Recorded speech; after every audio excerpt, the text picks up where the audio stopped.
To be precise and practical, and if I'm not, you can keep me honest.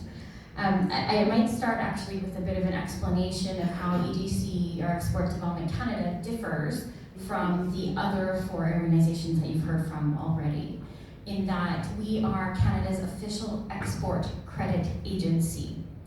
That means we have a very specific mandate to support Canadian trade. Everything we do must have a benefit that we can tie somehow back to Canada and Canadian trade. And that's no different than all of the classic export credit agency models around the world. What is different about EDC is that we do have flexibility within that mandate, more so than many other export credit agencies. And in addition to that, we have a very broad, I'll say, toolkit of solutions available to support Canadian businesses and their international buyers. That can range anywhere from the classic solutions that a typical ECA around the world, especially in Europe, provide, which is the guarantee support, where we operate through another financial institution and we guarantee their onward lending and capital to an operation, a buyer, a company, to credit insurance, which is a de-risking policy cover to ensure trade transactions.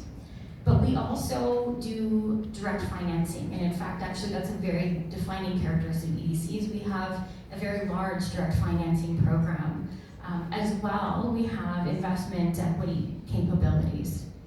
And then lastly, another part that is very relevant to this audience is in relation to our ability to provide knowledge solutions to businesses who are wanting to learn about opportunities, who are having a hard time navigating very specific challenges that they're seeing within a market, who are trying to work through challenging environmental, social, or governance issues that they're seeing within their business flows, or they're looking for connections on the ground.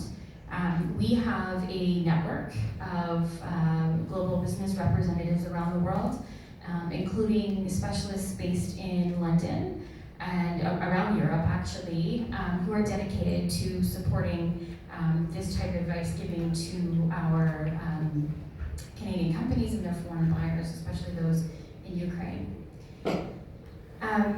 I think maybe what's relevant to note to this audience is, in addition to the knowledge, credit insurance is really the number one request that we are getting from Canadian businesses. Again, it's a de-risking insurance policy. It covers more risks, and it helps take the risk and transfer that onto EDC in the course of your business that you're conducting. And I will say probably over 90%, well over 90%, of our uninterrupted support to trade transactions with Ukraine is in the credit insurance space. That's really the highest demand coming from Canadian businesses at this stage, in addition to that knowledge that they're seeking. I think maybe I'll comment one more way. We've sort of innovated EDC's approaches to make ourselves a little bit more agile and flexible and able to respond to the urgency with which we view all transactions in relation to Ukraine. So we have materially stretched our credit risk appetite, which enables us to take on risks that we typically would not within our realm of our regular risk appetite. That does not extend to ESG. We maintain our strong ESG risk appetite. We have essentially overhauled our triaging processes. So any transaction that comes in the door does not go on the regular sort of conveyor belt of processing.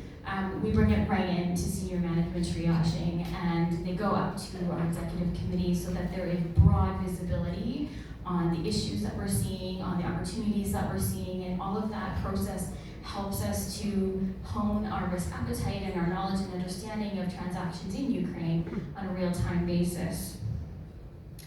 And then the last thing I think I'll note here is that we have dedicated a stretch risk envelope up to 200 million to start, to try and make it easier for these transactions to flow in relation to Ukraine. So we'll talk a little bit more this afternoon about some of the specific tools we put in place that they are there, and we are looking to work with Canadian businesses and their international buyers in Ukraine who are looking for that support.